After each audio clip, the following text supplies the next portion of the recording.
अस्सलामुअलैकुम दोस्तों, मैं हूं आपका होस्ट अब्दुल और आप लोग देख रहे हैं अब्दुल्ला स्पोर्ट अपडेट। दोस्तों आज मेरे पास आप लोगों के लिए क्रिकेट के हवाले से कुछ अपडेट है, मगर शुरू करने से पहले मैं आप लोग से दरख्वास्त करना चाह रहा हूं कि अगर आप लोगों ने अब तक मेरा चैनल सब्सक्राइब नहीं किया तो प्लीज़ सब्सक्राइब करें अब्दुल्ला स्पोर्ट अपडेट को और साथ ही साथ उस बेल आइकन को भी बजाएं ताकि आप लोगों को मज़ीद latest cricket and wrestling update मिलती रहे। शुक्रिया।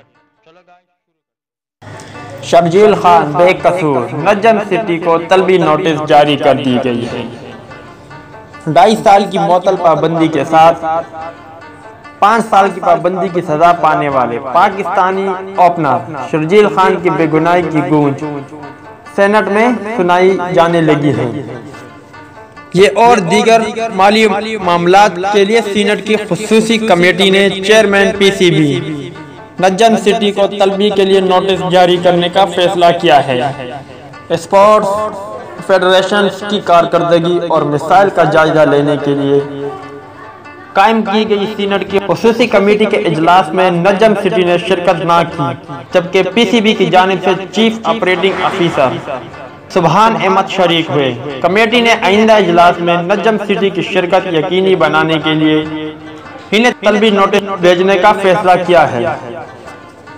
सेनेट के खुसूसी कमेटी की कन्वीनर अशोक कुमार ने इस मौके पर कहा है कि हमारी मामलात के मुताबिक शर्जील खान बेकसूर थे।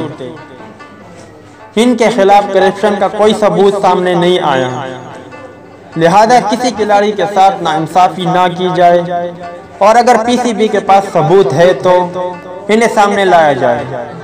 पीसीबी के चीफ ऑपरेटिंग ऑफिसर सुभान अहमद ने कमेटी को बताया कि शर्जील खान स्पॉट फिक्सिंग में मलूस थे, जिन्होंने एंटी करप्शन कोड की खिलाफ वर्जी की और ट्रिब्यूनल ने इन्हें कसूरवार करार दिया है। ओपनर ने फैसले के खिलाफ अपील भी दायर कर रखी है, जो मुस्तरद हो चुकी है। अलावा अजय सेनेट की खुसूसी कमेटी ने पीसीबी मुलाजमीन को दी जाने वाली मराआत की तफसीलात भी तलब कर ली है। इस मौके पर सुभान अहमद ने कमेटी को बताया कि पीसीबी मुलाजमीन की मजमूई तादाद 866 है, जिनमें से 190 कॉन्ट्रैक्ट पर काम कर रहे हैं। तो दोस्तों इस अपडेट से तो ये लग रहा है कि इंशाल्लाह शर्जील खान बहुत जल्द पाकिस्तानी टीम के स्क्वाड का हिस्सा होंगे। और क्या आप लोग शर्जील खान को टीम में देखना चाहते हो? और इसके अलावा शर्जील खान आप लोगों की नज़र में कसूर है या कसूरवार? अपनी राय का इज़हार कमेंट्स बॉक्स में ज़रूर करें। तो दोस्तों ये थी क्रिकेट से जुड़ी कुछ खबरें। उम्मीद करता हूँ आपको पसंद आई होगी। लाइक करें, शेयर करें, सब्सक्राइब करें अब्दुल्ला स्पोर्ट अपडेट को और साथ वाली बेल आइकन की अलामत पर क्लिक करें ताकि आप लोगों को मज़ीद स्पोर्ट अपडेट मिलती रहे। शुक्रिया। इन अल्लाह हाफ़िज़।